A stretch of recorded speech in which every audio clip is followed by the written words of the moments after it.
nome é Felipe Groba, eu sou gerente de projetos aqui no IDES. Primeiro, queria agradecer aqui a presença de todos e todas que nos prestigiam hoje. A gente desenhou esse painel com muito carinho para contar um pouco para vocês do papel que as fundações e institutos comunitários têm no Brasil. Então, são o que a gente chama de FICs, são organizações de suporte à filantropia local e que o IDES, através do programa Transformando Territórios, busca desenvolver mais organizações e fortalecer as organizações que operam segundo esse conceito no Brasil. Eu vou aqui contar rapidamente sobre como é que funciona esse programa. Só um instantinho. E eu preciso colocar no modo apresentação e a barra do Zoom não me deixa fazer isso. Vamos lá. Ok, todos conseguem ver a tela projetada? Então, nós aqui no IDES temos, desenvolvemos desde 2020 o programa Transformando Territórios, que é um programa para desenvolvimento e fortalecimento de institutos e fundações comunitárias pelo Brasil. O IDES é uma organização da sociedade civil sem fins lucrativos. Nós atuamos através da produção de conhecimento, da realização de consultoria para investidores sociais e de projetos de impacto como Transformando Territórios, que busca expandir a fronteira da filantropia no Brasil. A gente faz esse programa com o apoio da Charles Stewart Mott Foundation, uma organização quase centenária, que já apoiou organizações em mais de 60 países e tem entre os seus pilares o fortalecimento da sociedade civil, principalmente através do desenvolvimento e fortalecimento de espaços cívicos e criação de fundações de estudos comunitários. A gente queria também aqui aproveitar essa oportunidade para agradecer aos parceiros do programa, então parceiros institucionais do programa Brasil Foundation, Comunitas, o GIF e a Connecting Communities in America, CCA, apoiadores técnicos como a SIMB, a Benfeitoria e o Escritório de Advogados Tosini Freire, aos embaixadores do programa, Beatriz Johan Petter, José Luiz Egídio Setúbal, Maria Alice Setúbal, Helena Monteiro e Lúcia Dallagnel, e a doadores do programa, como a própria Mott Foundation, a Fundação Tite Setúbal, José Luiz Egídio Setúbal, Instituto ACP, Movimento Bem Maior e Teresa Bracha.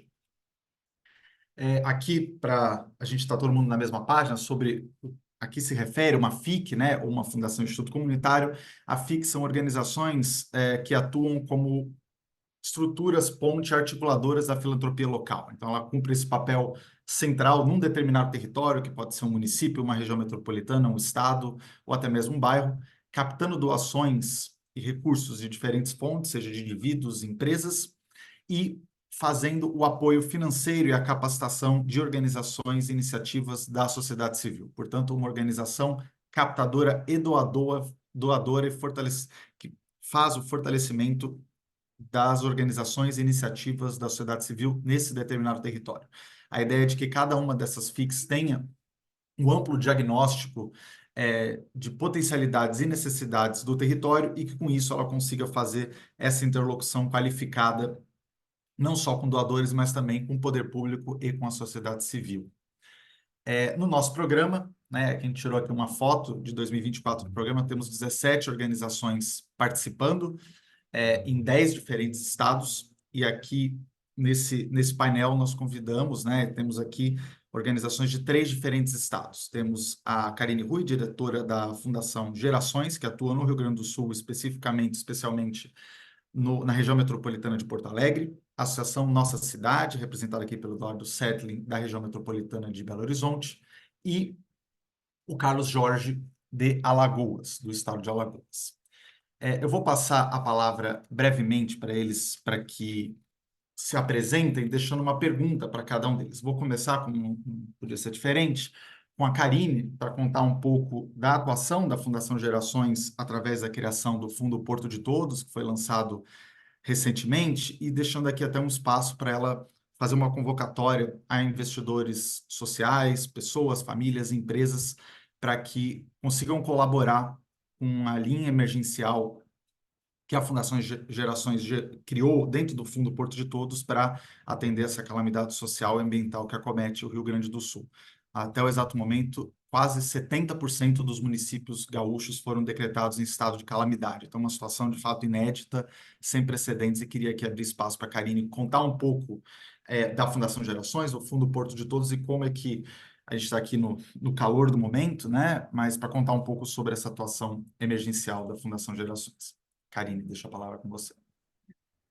Bom dia, Felipe e colegas deste painel. É um prazer estar com vocês. Por favor, me sinalize se eu estiver falando baixo. A minha voz tende a ser um pouquinho baixa, mas podem sinalizar. Então, começando pela Fundação Gerações, depois eu vou trazer algumas informações sobre como é que estão as coisas aqui no Rio Grande do Sul. A Fundação Gerações, então, é uma organização articuladora, uma organização de meio que nasce em 2008.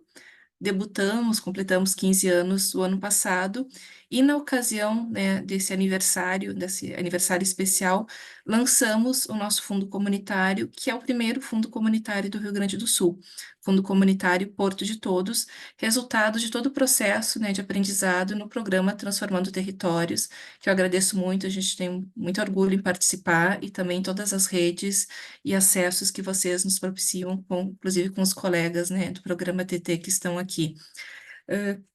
A gente lançou esse fundo e já teve a felicidade de lançar uma primeira chamada de apoio, né, justamente fruto de um matching entre um recurso do IDES e um recurso da Coalizão pelo Impacto, né, um movimento liderado pelo Instituto de Cidadania Empresarial, que também acontece em Porto Alegre. Lançamos essa primeira chamada voltada a negócios de impacto social periféricos. Não é um tema prioritário, a gente lançou um fundo que é multitemático, entendendo que precisa ter organizações com flexibilidade para fazer grants, para fazer repasses, a partir do que a sociedade, do que as organizações vão demandando. E a gente identificou que aqui no estado são poucas organizações com essa capacidade de apoio, de repasses e esse olhar sistemático para a filantropia, uma filantropia estratégica e facilitada. E desde que a gente lançou o fundo, a gente vinha conversando sobre a necessidade de ter um fundo emergencial no Rio Grande do Sul. Porque em setembro do ano passado, nós enfrentamos uma calamidade, enfrentamos enchentes muito grandes. E aquilo, né, quando aquilo aconteceu, foi um processo muito atrapalhado na busca de recursos, na busca de apoios, tanto que o próprio governo do estado abriu uma conta Pix para mobilizar junto à Defesa Civil, né, essa mobilização de recursos. E a gente vinha conversando isso, sobre a necessidade de ter um fundo e estava estruturando, pensando no que tinha acontecido e pensando que aquilo poderia acontecer de novo. E aconteceu, só que aconteceu muito, num tamanho muito maior e muito antes do que qualquer pessoa imaginava. Então, alguns dados, como é que está o estado hoje, são 332 municípios afetados, né, pelas enchentes, até agora 83 mortes, mais de 80 mil pessoas desalojadas e 15 mil abrigos funcionando. A gente ainda está na primeira fase, que é na fase da assistência básica emergencial, que é a fase de acolher as pessoas, salvar vidas. Resgates ainda estão ocorrendo na região metropolitana, que está, o Rio Guaíba, que é um rio que a gente tem aqui, transbordou, ultrapassou uma cheia histórica de 1941, e chegou a lugares que nunca tinha chegado antes. A cidade onde eu moro, que é Montenegro, na região metropolitana, também foi muito afetada. A gente tem o Rio Caía aqui, por isso que hoje eu não estou com minhas colegas na operação. Tem um QG da Prefeitura, a Fundação Gerações está participando ativamente dos processos de gestão, né, de tanto dos abrigos, acolhimentos e de todo esse serviço de inteligência, mas é impossível chegar em Porto Alegre. E o que isso nos demonstrou e a gente acompanhando desde que tudo, a catástrofe vai surgindo, né? E as coisas vão acontecendo. Primeiro, assim, chamar atenção a potência das redes de solidariedade, né? Isso é fantástico. Como as pessoas, elas são chamadas e elas se voluntariam, elas se jogam nos processos de apoio e de ajuda. Isso é algo fantástico, porque sem elas, não existe Estado que dá conta, né, de resolver a emergência, de resolver essa primeira etapa da assistência. Então, acho muito importante destacar isso, a potência das redes de solidariedade e de ajuda. Mas, ao mesmo tempo, a gente vem observando também quando a gente fala do investimento, dessa mobilização de recursos para que as necessidades básicas sejam atendidas, uma desarticulação. a gente percebe que as organizações, elas têm muitas, e também organizações que não são necessariamente da área da assistência social ou da filantropia, elas se sentem muito chamadas a estar, né, a estar no jogo, assim, do apoio, e se jogam em campanhas, e criam campanhas, e lançam seu Pix, de forma muito desarticulada. Existe uma dificuldade de organizações atuando em rede, uma apoiando a outra, de ter a capacidade de dar visibilidade para quem tem mais capacidade operacional para agir naquele momento. E eu acho que aí entra um diferencial de uma fundação comunitária, que é essa leitura sistematizada e em momentos, nessa primeira frente de emergência, é entender quem são realmente os atores que conseguem chegar na ponta e fortalecer esses atores, dar visibilidade para eles, chamar o apoio para esses entes, para esses agentes do ecossistema que estão fazendo um trabalho fantástico. Ao mesmo tempo, existe a necessidade, e é isso que a Fundação Gerações já está fazendo, a partir do fundo comunitário, de já começar a pensar no que vem depois, né? A gente usando, né, o termo que o Icon, nosso colega também no Transformando Territórios, né, usou em outras ocasiões, e quando a água baixar. Então, a gente também, como uma organização articuladora que nesse momento não tem a capacidade operacional, como uma CUFA tem de estar fazendo esse trabalho fantástico de entregar os materiais, de estar nas estradas, de estar com um caminhão, a gente já consegue pensar, articular o daqui a pouco. Que quando a água baixar, quando esses abrigos forem sendo desarticulados, como é que a gente apoia as comunidades mais vulnerabilizadas, atingidas por esses impactos, e que têm suas vulnerabilidades acentuadas? Porque sempre que uma tragédia acontece, num país com profundas desigualdades como o Brasil, não é só a tragédia, não é só aquela calamidade do momento. Todas as nossas desigualdades são diversas camadas sociais que vêm à tona e que elas perduram. Elas não se resolvem quando a enchente acaba, quando a tragédia acaba. Elas perduram e têm um impacto social enorme. E é necessário organizações com capacidade de diálogo, de articulação, e eu vou dizer um termo aqui, com humildade cultural, para saber qual que é o seu papel e qual que é o papel de quem está na ponta. E a gente entende que o nosso papel hoje é levantar recursos para repassar para quem vai estar na ponta com a capacidade de operar, de ouvir a comunidade, de entender as necessidades, de construir esses processos de regeneração. Então, eu acho que, né, eu vejo esses dois momentos, né, acontecendo. E a gente lançou sim, a gente não tinha lançado o fundo emergencial, mas lançamos uma linha emergencial do Fundo Comunitário Porto de Todos e optamos por fazer isso por enquanto de uma chamada muito direcionada, justamente para não sombrear as campanhas emergenciais que estão acontecendo. Então, a gente está dialogando com entes que estão fora do Rio Grande do Sul, entendendo que o ecossistema aqui já está sobrecarregado, né? Porque tá todo mundo envolvido já.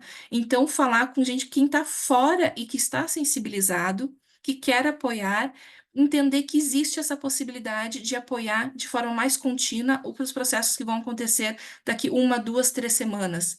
Porque a tragédia e os impactos não acabam quando as pessoas saem do abrigo e quando a água baixou. Então, muito obrigada pela oportunidade. E realmente peço que todos se conectem, né, com as diferentes formas de apoio ao Rio Grande do Sul. E também deixar um recado que a temática, né, da agenda climática tem que estar presente em todas as frentes das organizações sociais. Né? O Eduardo está aqui, certamente vai falar desse tema também, mas não é algo mais que pode acontecer, que, né, não é, a gente não está falando só de previsões dos cientistas, é algo muito presente e que as organizações têm que estar preparadas. Eu acho que esse tema de fundo emergencial, de ter essa reserva para uma ação imediata, uma ação facilitada, flexível, é muito importante para a gente pensar também no setor da filantropia e principalmente das fundações comunitárias. Obrigada, colegas, por enquanto, depois a gente volta a conversar. Muito obrigado, Karine. Eu acho que até a gente estava conversando, né, antes do final de semana, de como, por uma coincidência, a gente tem nessa rede, né, do Transformando Territórios, o ICOM, uma organização com vasta experiência, talvez um pioneiro no Brasil na criação de fundos emergenciais, e também a nossa cidade, né, que desenvolveu, desde a tragédia de Brumadinho, um fundo regenerativo, né? Então, acho que essa importância, a gente vê esse papel fundamental das fundações e institutos comunitários nesse apoio emergencial também, mas não só. Eu vou passar a palavra agora para o Eduardo. O Eduardo tem uma vasta experiência no mundo da filantropia internacional, trabalhou como executivo de uma fundação nos Estados Unidos por muito tempo, e queria que ele contasse um pouco para a gente sobre que diferenças que ele vê de potencialidade entre as fundações comunitárias norte-americanas e as brasileiras, e como é que a Associação Nossa Cidade, que trabalha ali criando fundos na região metropolitana de Belo Horizonte, está trabalhando com essas potencialidades em Belo Horizonte. E não sei também se ele quer contar um pouco também da situação de Brumadinho, né, para dar um exemplo, agora que a gente está no calor do momento dessa emergência no Rio Grande do Sul. Eduardo. Obrigado, Felipe. Bom dia, colegas. Que prazer estar fazendo parte dessa conversa e honra te vir falar depois de você, Karine, um momento crucial, muito difícil, e a realidade é o que é. Então, ouvir de você falar do poder das redes de solidariedade nesse momento, acho que é uma grande indicação do que é a filantropia comunitária no Brasil. Então, colocar primeiro um pouquinho dessa questão. As fundações comunitárias, elas são uma tradição nos Estados Unidos. A primeira foi criada em 1914, em Cleveland, um recorte geográfico. São mais de 800 organizações do país afora, que têm 140 bilhões de dólares em ativos.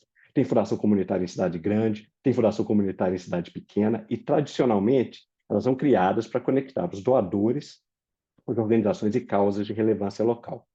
É importante também, sempre que a gente fala nesses números tão grandes lá de fora, a gente contextualizar isso, que essas são instituições que são criadas e alinhadas à estrutura tributária do país. A gente fala de imposto de renda, a gente fala de reforma tributária. Esse é um lado super importante da filantropia que está por trás de muitas das conversas que a gente tem sobre quanto e como que é doado. Então, nos Estados Unidos, essas fundações elas funcionam de maneira que elas permitem que doadores recebam deduções do imposto de renda no curto prazo e alonguem a forma de colocar esse dinheiro na comunidade. Ou seja, funciona num contexto muito específico. No Brasil, o nosso arcabouço tributário é completamente diferente, ele desencoraja a filantropia de muitas vezes, e no Brasil a gente doa muito pouco, infelizmente ainda. Tem um movimento super legal sobre a cultura de doação, mas para colocar em números essa questão da filantropia institucional, $1 bilhão no Brasil, mais ou menos 5 bilhões de reais, enquanto nos Estados Unidos são 160 bilhões de dólares por ano. As fundações comunitárias são novas, o ICOM, que tanto a Karine quanto o Felipe falaram sobre eles existem há 18 anos, 17, 18, estão entrando na maioridade agora. E nenhuma de nós, como fundações comunitárias, temos como oferecer benefícios fiscais aos doadores, como funcionam nos Estados Unidos. A parte mais legal e preciosa aqui é que a gente traz uma coisa muito mais valiosa, que são essas conexões fortes, locais, e a ambição de inventar um jeito brasileiro de fazer filantropia, chegando muito mais perto das comunidades, focando nas suas potências, acreditando e investindo nas soluções que as comunidades propõem para si mesmas. A minha visão no tema dessa conversa de hoje é muito que nós estamos fazendo o Shift the Power, que é o movimento do Global Fund for Community Foundations. Nosso objetivo não é replicar o que existe nos Estados Unidos, o que existe no mundo afora, é fazer filantropia comunitária brasileira. E eu digo isso tudo, gente, porque eu estou falando da nossa realidade da Associação Nossa Cidade. A gente faz 10 anos agora em setembro, e foi logo depois da tragédia crime na mina da Vale, no Córrego do Feijão, em Brumadinho, em janeiro de 2019, que nós iniciamos nossas atividades formais no mundo da filantropia comunitária. Fizemos uma campanha de crowdfunding, foi um momento, fomos um dos primeiros a fazê-la, por isso captamos mais, então essa realidade que você está falando, Karine, é muito parecida com aquele momento. E refletindo no que foi feito, em 5 anos, nós recebemos mais de 400 propostas de projetos da comunidade. Nós financiamos quase 70 dessas propostas com microaportes de até R$3 mil. E como que é o nosso jeito? O que significa isso, Eduardo? Você está falando de um jeito diferente de fazer filantropia comunitária. Falo de 2 características muito simples, mas também acho que elas são muito importantes. Elas mostram essa forma de reinventar a aplicação, o processo de aplicação por recursos e o processo decisório. Primeiro, o processo de aplicação ele é desburocratizado, quem já fez uma aplicação para qualquer doação recebe, sabe a loucura e o trabalho que é preencher folhas atrás de folhas, de perguntas difíceis. Parece que a mesma pergunta é colocada 3 vezes, de forma diferente, para ver aonde vai pegar a gente, né? Onde que você fala o que você não pode falar. Então, o nosso é super simples, é um aplicativo, um site que chama Awesome Foundation, pequeno número de perguntas, 3 perguntas principais e um trabalho constante de engajar a comunidade para que os moradores submetam projetos. E o processo de aprovação, que é a outra parte que as fundações tradicionalmente elas trazem muito perto. Quando eu era presidente da Fundação Amgen nos Estados Unidos, se alguém perguntasse quem tomou essa decisão, a nossa fundação tomava as nossas decisões, o comitê de experts, a equipe de profissionais. Aqui a gente pensa diferente, a gente passa esse poder para comitês de moradores. A curadoria ela é voluntária e ela é local. Esse trabalho tem dado muito certo. Eu aproveito para convidar aqui quem estiver na região de Brumadinho, de Belo Horizonte. Quinta-feira agora nós vamos fazer um evento em Brumadinho, celebrando 5 anos do projeto e contando sobre algumas das nossas atividades. Me manda uma mensagem no LinkedIn se estiver interessado em saber mais.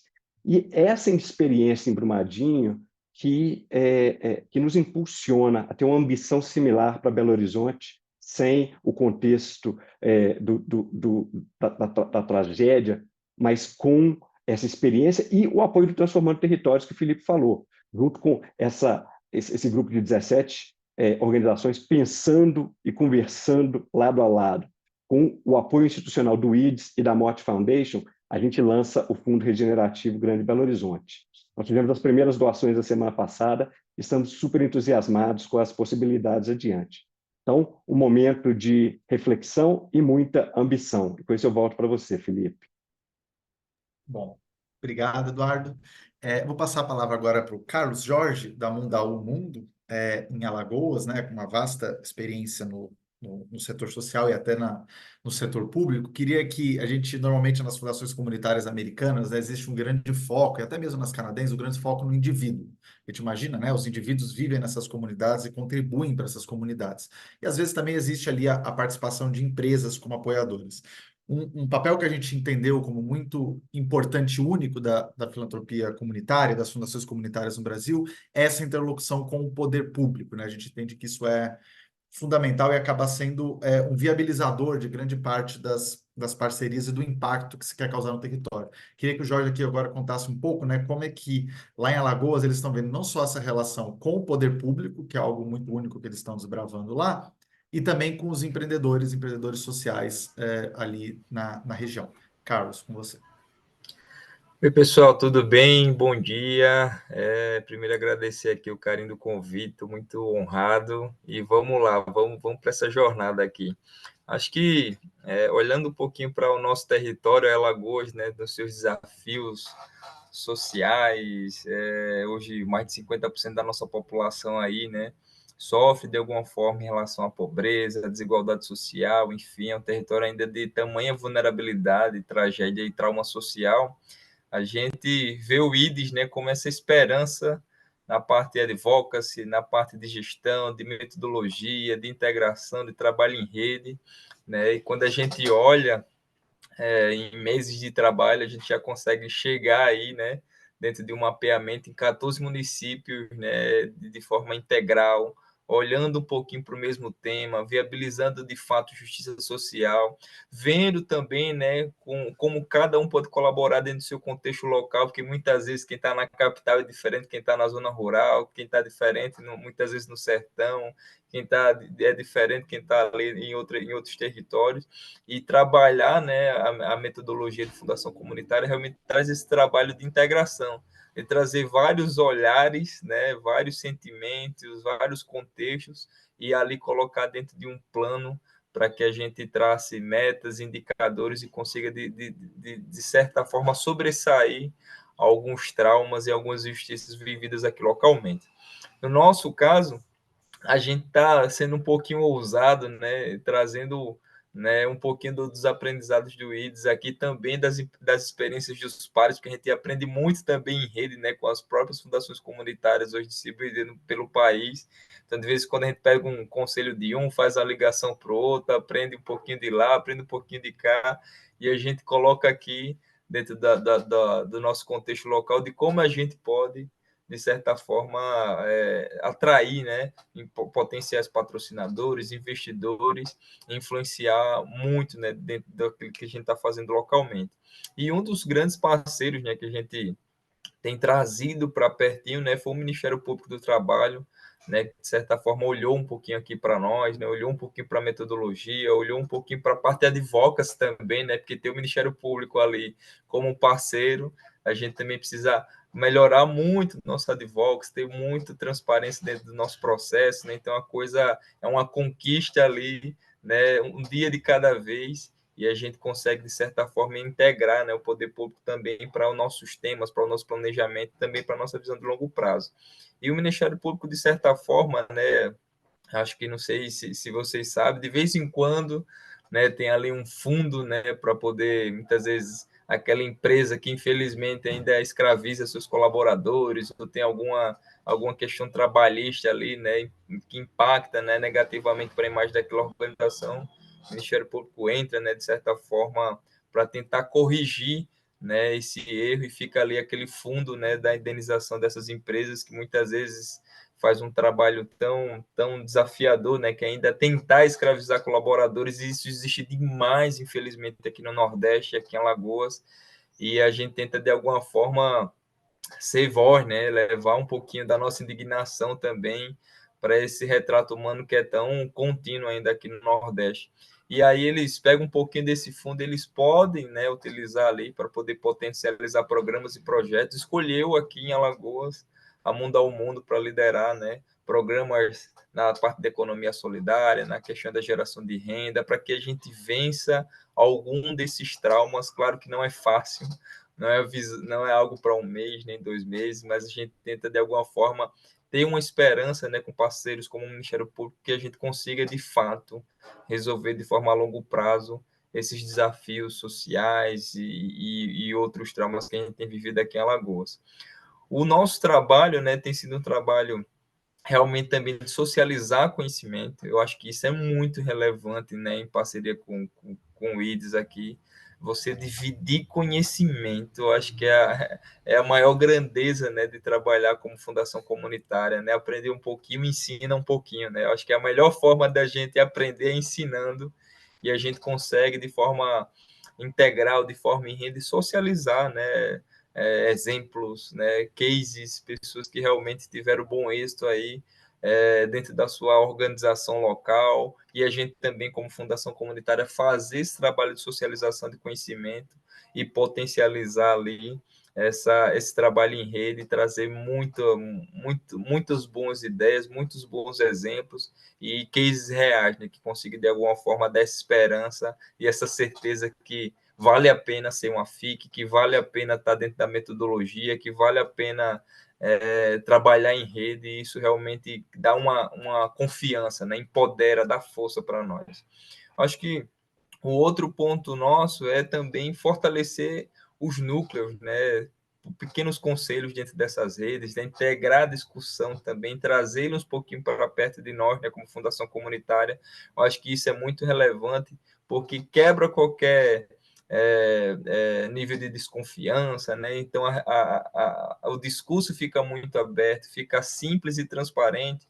Então as organizações que estão localmente dentro dos seus territórios querem estar pertinho, né? Quer trabalhar em rede, quer de alguma forma trazer impacto positivo para a sua geografia, e o bom de tudo é quando ela sabe que pode colocar isso dentro de um plano, aquele desafio, trauma social local, e aquele trauma de alguma forma pode ser superado, e a gente tem passado algo muito extraordinário aqui em Alagoas, né, e especificamente em Maceió, na região que eu nasci e me criei, que hoje está havendo uma grande intervenção do poder público, né, com políticas públicas na parte de urbanismo, urbanismo social, esporte, lazer, né, então a gente se integra aí para poder trazer soluções reais através das organizações locais. Eu acho que é isso, pessoal. Vamos continuar nosso debate aqui, que está bom demais. Obrigado, Carlos. Eu devolvo a palavra agora para a Karine, da Fundação Gerações do Rio Grande do Sul e da região metropolitana de Porto Alegre. Queria, por favor, Karine, que você pudesse contar um pouco sobre como é que a FIC, né, a Fundação Instituto Comunitário, pode ser uma parceira e fomentadora do que a gente chama de financiamentos blended, né, que são aqueles financiamentos que misturam uma parte de capital filantrópico e uma parte de recursos que estão em busca de retornos financeiros, né, seja esses financiamentos para empreendedores e negócios locais. Aqui só lembrando que a Fundação Gerações, como você mesmo contou, nesse grande programa do ICEC, a coalizão, liderado pelo ICEC, a Coalizão por Impacto, a Fundação Gerações é a organização, não sei se vocês chamam de organização âncora ali na região de Porto Alegre. São 6 cidades, né, no Brasil fazendo isso, e a Fundação Gerações tem esse papel. Então, é muito interessante ter essa possibilidade, não só da Fundação Gerações em Porto Alegre, como da FEAC também em Campinas, de atuarem não só no campo filantrópico, como também no campo dos negócios de impacto socioambiental. Queria passar aqui a palavra a vocês para contar dessa atuação, como é que vocês enxergam os negócios de impacto como causadores de impacto também para além da filantropia. Então, Felipe, nesse tema, primeiro a gente parte da premissa, né, algo que muito do que o Eduardo e o Carlos falaram agora, que as comunidades têm soluções criativas e soluções empreendedoras. E eu acho que o papel de uma fundação comunitária, primeiro, é identificar esse perfil de empreendedorismo que está conectado a desafios coletivos, que é a base do mundo dos negócios de impacto socioambientais. Mas quando a gente faz um recorte, né, desses negócios que estão nas periferias, que estão nas comunidades, o que a gente percebe? São empreendimentos que têm muito mais dificuldade de acessar o ecossistema de financiamento tradicional. E aí entra um papel crucial de uma FIC, de uma fundação comunitária. É o mapeamento, é a interlocução, dar visibilidade para esses negócios e realizar os aportes iniciais que vão dar condições para que esses empreendedores acessem outros formatos de financiamento. Os 6 negócios, por exemplo, que vão ser apoiados por essa primeira chamada da fundação, 6 negócios de impacto periféricos, hoje nós sabemos que eles não têm condições de fazer o seu pitch tradicional para uma banca de investidores. Mas a nossa expectativa é que no final desse ciclo, que inclui também essa capacitação, né, para esses empreendedores, a gente consiga, sim, fomentar esse contato e que saiam investimentos dali. Então, esse é um papel. E um outro papel é provocar do outro lado os financiadores a terem a sensibilidade e uma leitura diferenciada para esse tipo de empreendimento. Porque não é possível que um investidor chegue com os mesmos critérios e as mesmas exigências por um empreendedor social de impacto que está numa periferia, que está tentando uma solução fantástica para a sua comunidade, que ele tenha o mesmo nível de exigência para um empreendedor que está, né, da classe média alta, que está num parque tecnológico, acessando diferentes formas de recurso e insumos. Então, existe esse papel de letramento também para os investidores, e é algo que a gente tem, inclusive como Coalizão pelo Impacto, provocando muito. Porque senão, se fala muito, a gente precisa de mais negócios de impacto, né? Eles estão por aí, só que às vezes eles nem se identificam assim e não acessam investimentos, porque tem tantas barreiras para esses investimentos, é tão difícil, tu já tem que estar faturando tanto que eles não vão chegar. Então, a gente entende que esses microaportes, esse começo, também gera acessos a outras camadas e outras possibilidades. A gente quer potencializar. Por exemplo, dos nossos negócios investidos foi finalista da Expo Favela, aqui no Brasil. Recebeu uma super visibilidade, mas ela ainda não recebeu nenhum recurso. O primeiro recurso financeiro que ela vai acessar é o da Fundação Gerações, do Fundo Comunitário Porto de Todos. Então, a gente espera que no final, não, ela tenha o sonho de fazer seu aplicativo, na sua plataforma, a gente está vendo outras formas de conexão, e a gente acha que ela tem condições de acessar recursos muito maiores. O nosso é o primeiro, é aquele que vai justamente com facilidade, com flexibilidade, sem fazer perguntas difíceis, sem dificultar a vida da pessoa, né, que seja do projeto ou do empreendedor apoiado. Então, acho que essa via de mão dupla. E só antes de finalizar, Felipe, só dizer que aqui na Fundação, por muito tempo, a gente trabalha com formação de lideranças jovens. E que quentinho no coração que é ouvir o Carlos Jorge, esse menino, porque é um menino, à frente de um movimento tão importante, né, em Alagoas, e como é necessário que tenham jovens interessados, né, e se articulando e também tomando essas posições à frente das organizações, das associações e dos movimentos. Então, que inspire muitos outros jovens a também ocuparem esses espaços, Carlos. Obrigada, Cara, Felipe. isso é bom. Carlos rejuvenesceu uns 10 anos agora com o menino da Karine. Passando aqui a bola para o Eduardo, né? Subindo, né, para Minas Gerais. Eduardo, como é que você imagina o papel da Associação Nossa Cidade, né, nesse novo modelo de instituto comunitário, né? A organização já tem um tempo de atuação e está migrando, né, para esse modelo, já operava, né, o Fundo Regenerativo de Brumadinho, agora fazendo o Fundo Regenerativo da região metropolitana. Como é que vocês imaginam que a nossa cidade pode contribuir para o investimento social privado na região metropolitana de Belo Horizonte? O que que vocês trazem, o que que vocês agregam de valor, qual que é a proposta de valor de vocês, né, para esse território da região metropolitana?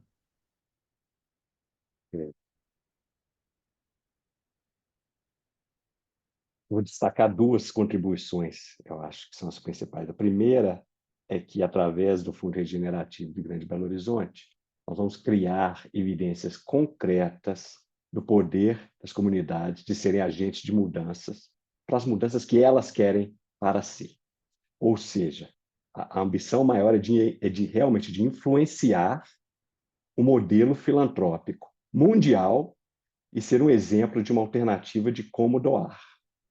Segundo, essa questão da igualdade, justiça, mantendo ela viva num ramo tão contraditório quanto a filantropia, para a gente, o como fazemos é tão importante como o que fazemos. Então, a nossa cidade funciona como equipe executora super enxuta, desafios orçamentários dos meus colegas aqui, todos desafios enormes, né, a realidade do terceiro setor. Mas nós temos também estruturas de governança diversas, geograficamente, na Grande Belo Horizonte, e além de na Grande Belo Horizonte, mas assim como um ponto de vista socioeconômico, ponto de vista racial, orientação sexual, etário. Quem faz parte da nossa sociedade realmente traz uma visão diversa. Número dois, a gente é radicalmente transparente. O nosso plano estratégico está disponível para qualquer um ver na internet. As nossas reuniões são transmitidas ao vivo pelo YouTube. E terceiro, a gente trabalha com uma tecnologia social de autogestão chamada organização orgânica, que ela propõe reinventar relações humanas com foco na autonomia e na responsabilização de cada um enquanto colaborador em torno do propósito da nossa organização. O poder está distribuído. As nossas experiências no primeiro, no segundo setor, elas informam tanto a nossa ambição de inventar um mundo diferente, mas de fazer isso de uma forma diferente.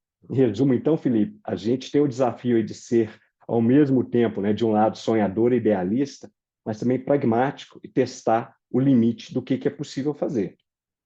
E nesse espírito estamos trabalhando aí para replicar a experiência de Brumadinho na região metropolitana de Belo Horizonte. Estamos começando em fase experimental em 2024, fizemos um pequeno número de doações já na semana passada. Nosso objetivo em 2025 é estar em 10 municípios da região e em 2026 nos 34 municípios. E eu fecho, voltando para você, gostei muito, Karine, dessa palavra e dessa provocação. Como vamos usar o poder da nossa organização, que cada um de nós traz ao trabalhar na nossa organização, pensando e sendo muito ambicioso disso, de fazer as coisas de uma maneira que a gente acha mais justa e mais igualitária. Obrigado. Bom, muito bom. Carlos, devolvendo a bola aqui para você, a gente tinha falado, né, das parcerias com o poder público, você contou aí das multas de termos de ajustamento de conduta, até outros tipos de multas aplicadas pelo Ministério Público. Queria que você contasse um pouco, né, pensando que tipo de possibilidade que você vê de parcerias entre as FICs e o poder público local para os outros territórios, aí tendo em vista essa sua interlocução, essa sua experiência, né? Você foi secretário de assistência social, não foi isso, Carlos? Em Maceió, Isso, acho que isso. você já teve aí dos dois lados da relação. Queria que você contasse um pouco para a gente que tipo de parceria que você vislumbra nessa relação.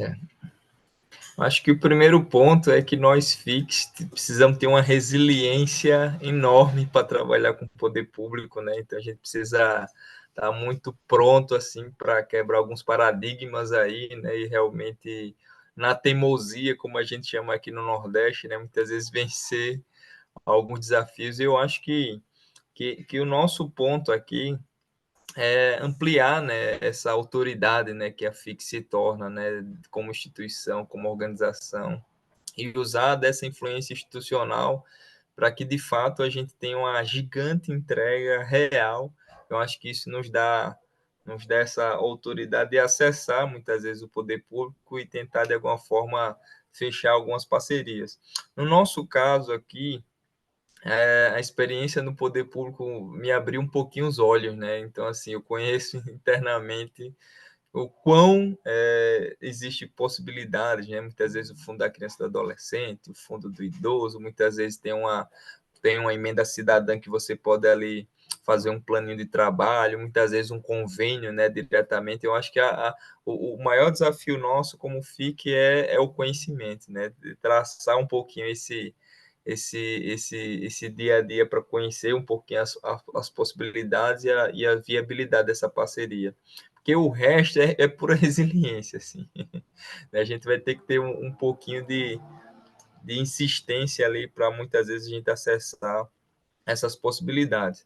Eu acho que localmente aqui a gente ganha muito, né? E a gente agora está na discussão até do programa técnico social aqui localmente. Não sei se vocês sabem, toda, né, a obra habitacional tem uma porcentagem ali aqui, pelos dados, se eu não me engano, tem 3%, né, de uma obra de 146 milhões de reais, não, 156 milhões, tem um fundo ali de 3 milhões que é só para os programas de geração de renda, né, de desenvolvimento humano, mesmo desenvolvimento social, antes do recebimento da moradia, que as organizações podem participar desse processo, né? A gente tem trazido muito esse debate, né, para fortalecer o papel institucional das organizações locais, porque ela sabe dos traumas locais, né? Ela sabe dos desafios, ela chama as famílias pelo nome, né? Então ela sabe a realidade individual de cada pessoa, de cada família, qual o desafio social, enfim.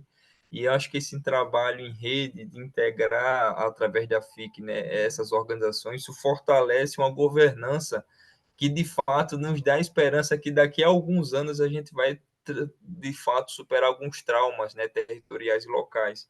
E a gente tem feito esse trabalho também de integrar agora esse tema, né, do Programa Técnico Social Habitacional, não só aqui da região sul da cidade de Maceió, mas também de todos os programas técnicos sociais, que muitas vezes são muito mal executados ou não são executados, né, com qualidade e nem na sua excelência. Então, assim, trazer um pouquinho também para o olhar nosso aqui como FIX, e mais essa possibilidade e oportunidade, né, que toda obra habitacional aí pertinho de você tem um fundo aí, né, dos programas técnicos sociais, que de alguma forma pode trazer oportunidade para a gente escalar programas, projetos, integrar as organizações locais, né, para a gente viabilizar e trazer uma solução real, né, para dentro dos territórios das nossas comunidades. Esse passo é um passo assim que envolve, né, muito tato, né, de entender, né, então assim tem que muitas vezes se envolver com a Secretaria de Habitação local, com a Secretaria de Assistência Social, trabalhar muito nesse empoderamento também para as organizações locais, né, que existe essa possibilidade, essas viabilidades de recurso, né, de muitas vezes de implementação desses espaços. Claro que o recurso vem a partir de uma empresa que é licitada, né? Então existe uma licitação ali, né? Que a empresa participa, contratada, mas a execução ela pode ter sim e viabilizar através das organizações locais, né? Então, programa de geração de renda, entre outros programas.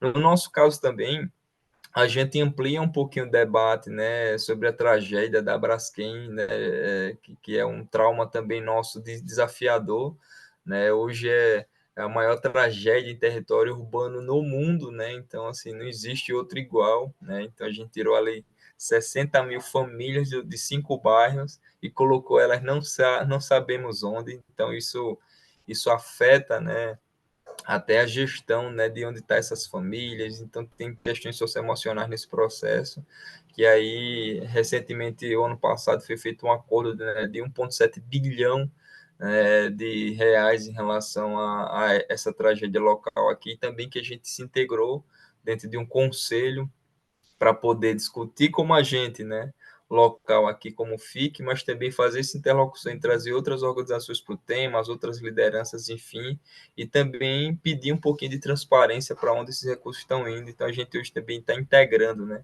um conselho comunitário e trazendo outros atores, outros agentes, para que a gente fique, de alguma forma, assim, em alerta, ao mesmo tempo que a gente consiga usar bem esses recursos e que a gente consiga, de fato, trazer uma compensação, né? Não só material, mas que de fato gere uma mudança, né? Dentro do plano diretor da cidade, né? Que afeta muitas vezes tanto cenários, né? De geografias e comunidades.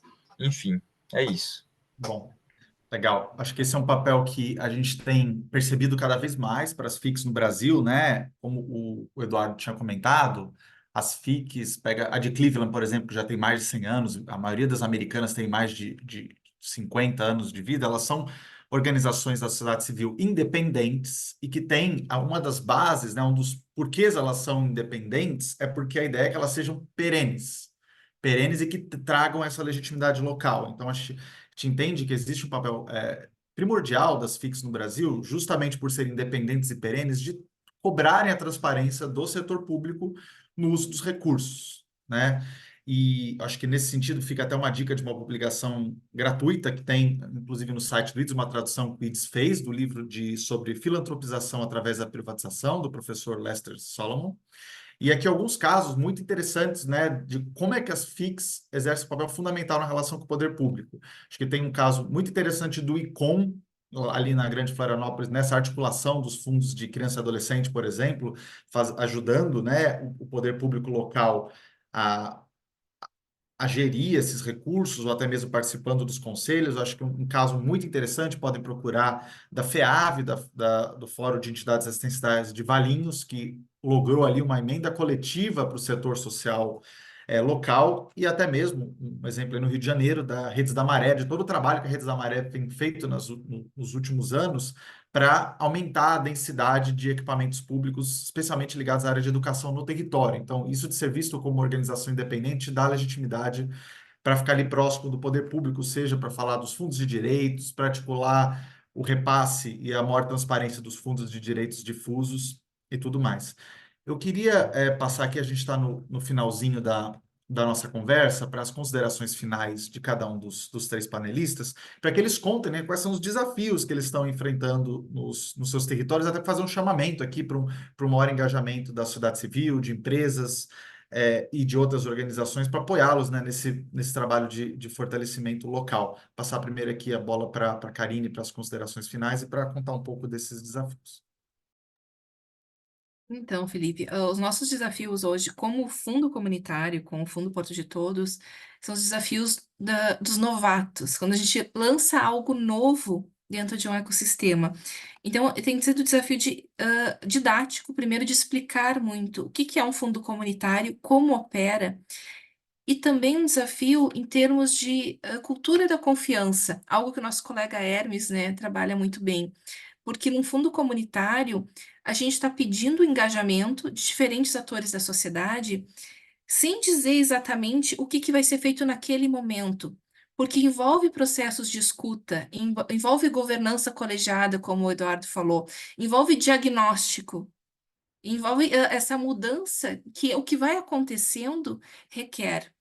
Mas com os recortes, sim, trabalhamos com comunidades vulnerabilizadas, sim, trabalhamos, né, apoiando outras organizações e atores locais. Então, isso requer confiança, requer entender o papel de uma organização articuladora, né? Porque sempre aquela pergunta, por que não doar direto para a ponte? Dizer, mostrar o valor de ter essa organização que sistematiza, que faz o diagnóstico, que faz a interlocução, né, com os diferentes atores interessados naquela temática, naquela agenda. Da nossa parte, hoje, esse tem sido o desafio, principalmente com o setor privado. E levando em consideração, daí entram questões práticas também, que é É um é um modelo em que não existe nenhum incentivo fiscal, é o que é o dinheiro bruto, dinheiro limpo, né, que daí são entraves, mas que a gente pode ganhar na escala. Pode ser um modelo muito interessante e estratégico para se ter nas regiões, para se ter nas cidades. Então, eu acho que é a cultura da confiança e o conhecimento, no nosso caso, diante de um novo modelo de atuação filantrópica. Então, aquele quadro que você apresentou no início, Felipe, a gente usa muito, né? Sempre mostrando, né? "Olha, a gente está aqui, é isso, a gente dialoga com vocês, porque às vezes, principalmente as empresas muito conectadas, né, com seus desafios ESG, elas querem saber o resultado, já saber qual que vai ser o resultado prático, mas tem processos antes disso. Porque se não se tem escuta e envolvimento da comunidade, a FIC decidindo sozinha. Essas decisões não são tomadas antes, são tomadas e deliberadas com os territórios. Então, é preciso entender o valor desses processos e como isso agrega, assim, do resultado final. Obrigada, gente. Eu deixei meus contatos da Fundação ali no chat. Foi um prazer trocar com vocês essa manhã. Obrigado, Karine. Muita força para vocês aí nesses próximos meses de reconstrução para quando a água baixar. Eduardo, suas considerações finais, contar um pouco dos desafios que a nossa cidade tem enfrentado? Acho que eu vou pegar um gancho no que a Karine falou dessa questão da confiança. Eu morei 22 anos nos Estados Unidos e eu brinco que a primeira percepção que a gente tem daqui, da realidade de lá, é só do que eles querem, é quase que uma propaganda, sabe? Para entender a realidade de lá com os desafios que tem, você precisa dar um mergulho. Mas eles transformam a poça d'água num ponto turístico. E essa celebração das potências deles não significa que eles não estão olhando para os desafios, mas é uma postura frente à vida. E nesses 2 anos e meio que eu voltei falando assim, eu vou procurar o Brasil que funciona, porque ele existe apesar de todos os desafios que temos como país. E tem sido a maior alegria estar nesse painel, com as pessoas que estão nesse painel, conhecê-las pessoalmente. Não fui visitar todos os territórios ainda, mas a potência é gigantesca. Então, eu acho que o desafio que nós temos são dois. De um lado, falar verdades para os poderosos. Eu ouvi duas grandes conferências, eu ouvi CEOs de empresas falando como que os voluntários deles estão agregando valor para a comunidade, estão quase que salvando. E aquilo ali foi um soco no estômago. Eu vivi a realidade de colegas executivos e nunca tinha ouvido ninguém colocar essa falta de percepção, essa falta de tato com a realidade, como ela é, a potência onde elas estão. Acho que o voluntariado empresarial tem muito a ajudar, mas eles ganham mais do que eles entregam. Então, vamos elevar esse diálogo. E o outro lado que eu acho de fazer isso, como falar dessas verdades aos poderosos, é storytelling, gente, é celebrando. Uma pessoa que conhece, que senta com Carlos Jorge 5 minutos ao vivo, você nunca esquece, porque a história dele, do jeito que ele conta, e o sorriso dele ao contar, e fala assim, ele falou, foi a primeira coisa que ele falou, vem porrada de tudo que é lado, mas eu continuo lotando. Se esse não é o Brasil que a gente quer, eu não sei o que a gente quer. Então, coragem, que eu falo com todo mundo é coragem e um dia de cada vez. A nossa cidade está lidando com todos esses desafios, um estado extremamente conservador, muito difícil de achar, até de saber quem é que está doando na região, mas temos o terceiro setor super sofisticado, estou conhecendo um monte de gente maravilhosa. Mas vamos continuar discutindo, continuar falando, trazendo desafios, e obrigado além do IDES e a Morte por criar esse programa para a gente, obrigado ao Catalyst para criar essa oportunidade para essa conversa tão importante que a gente está tendo. Obrigado. Bom, obrigado, Eduardo. Aproveitar até para saudar líderes de outras fundações e institutos comunitários que estão aqui, o Ricardo, do Instituto Comunitário Paraty, e o Hermes, que acabou de entrar aqui, que foi até citado, foi logo depois de ser citado, o Hermes Souza, ali do Instituto Cacimba, na região de São Miguel Paulista, aqui em São Paulo. Passo para o Carlos Jorge, fazer as suas considerações finais, o menino Carlos Jorge. Vou fazer 38, dia 12 de junho. Manda os presentes aí, viu, pessoal? Depois eu conto o segredo para você, Karine. Pessoal, eu acho. Eu passei 2 questões pessoais, né? Eu queria dividir um pouquinho do ano passado para cá. Uma foi o falecimento do meu pai, né? Meu pai, depressão, AVC, né? Tentou suicídio, problema grande, assim, sabe? Que acarreta muitas demandas socioemocionais e você precisa ser muito resiliente. E agora, recentemente, minha mãe, em 7 anos, esperando no banco de órgãos, né, um transplante de glaucoma, e semana passada ela fez uma cirurgia. Ela conseguiu fazer a cirurgia do olho e tal, e ali a córnea foi implantada, enfim, está em recuperação e tal. Aí eu fico olhando para essas coisas e digo, velho, é fácil a gente fazer uma FIC dar certo, né? Quando a gente olha esses desafios pessoais, né? Pô, superei tantas tragédias pessoais, tantos traumas, tantas dificuldades, porque eu não vou fazer uma FIC revolucionar um estado e transformar um território, né? Então, assim, eu acho que é isso, né? A gente, se eu superei tamanhos traumas e tragédias, né, pessoais, enfim, né, depressão, suicídio do meu pai, complicação, eu vendo da minha mãe no caminho de fazer a cirurgia e eu meio que emocionado, assim, sabe? Caramba, 7 anos de agonia, de tristeza, de esperança, um misto que mexe tanto com a alma da gente, né? E aí a gente fica sempre vendo dificuldades onde tem tantos o terreno está fértil aí, né? Muitas vezes pode estar um aparente deserto, mas a gente faz como muitas vezes Israel está lá fazendo, faz as gotinhas lá no deserto, né? Bota tecnologia lá para tirar a água do mar ali, tirar o sal, dá um jeito, a gente vai dar um jeito de fazer isso aqui dar certo.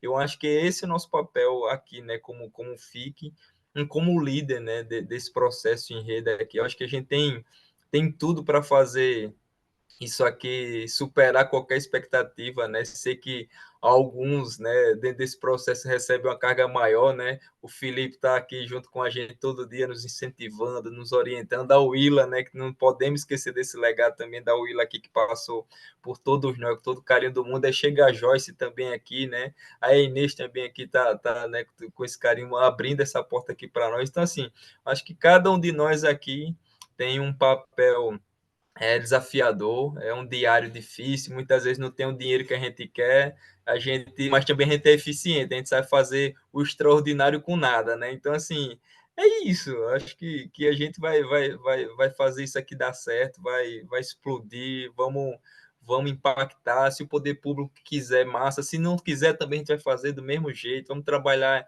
em rede, vamos atrair as organizações para pertinho da gente, vamos também aprender junto. E quando menos esperar, a nossa fundação comunitária local deu certo, que a gente superamos outros desafios, né, que foi além das nossas FICs, que a gente conseguiu trazer essa resiliência para elas e conseguimos trazer muita superação, bom êxito e muita coisa boa. Acho que é isso. Acho que cada um de nós temos esse papel aqui de fazer dar certo esse programa. Já está dando certo para mim localmente aqui. Eu estou muito feliz pelo IDES, por todo mundo, né, que sempre apoia aqui. Tem aquelas ligações também entre as FICs aqui, irmãs, que muitas vezes faz aquela ligação do bem. Já fechei algumas parcerias, porque outras FICs aqui me inspiraram, incentivaram. Então, estamos trabalhando duro aqui em Alagoas, e quando menos esperar, a gente vai transformar com paixão, com compaixão, e esse desespero contínuo, né, de fazer dar certo essa região nossa aqui. Beijão para vocês, muito obrigado pelo carinho e cuidado aqui hoje. Tamo junto. Obrigado, Jorge. Muito bom. É uma maneira impossível de encerrar o painel.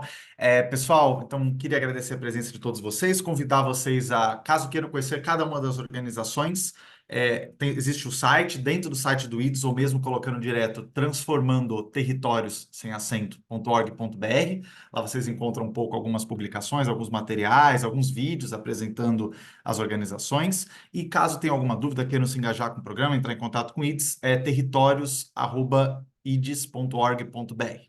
É isso, muito obrigado, pessoal. Tenham uma incrível semana aí para todos vocês. Um abraço. Obrigada, tchau, gente. Tchau, tchau.